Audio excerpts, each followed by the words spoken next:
be demonstrating the concept of genetic mapping using the classic character and rock and roll icon, the one-eyed, one-horned, flying purple people eater.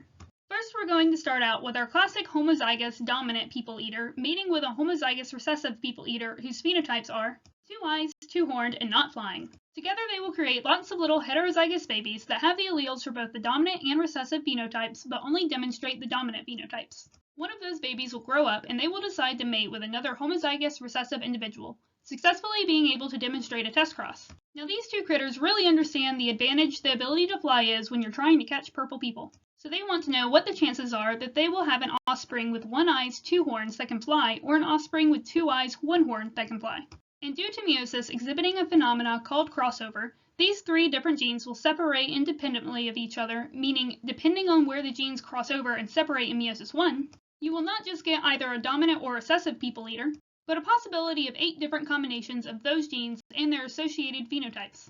Since we just so happen to know the distance between each gene on the chromosome that controls these traits and the coefficient of coincidence, we can use genetic mapping to predict the likelihood of each gene recombination that is possible in this test cross. Note, because our heterozygous individual can pass either the recessive or dominant genes they got from their parents, and our homozygous individual can only pass the recessive genes, only their future offspring will present the resulting genotypes from any recombinations that happen during meiosis of the heterozygous individual.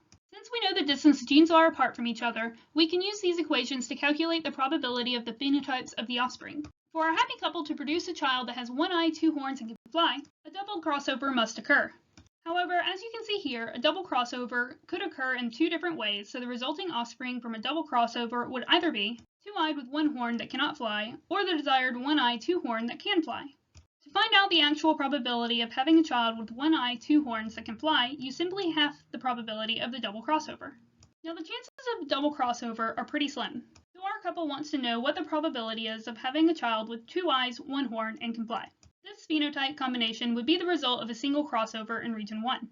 Just like a double crossover, a single crossover in region 1 could happen in 2 different ways, producing either an offspring with 1 eye, 2 horns that cannot fly, or the desired 2-eye, 1 horn flying purple people eater.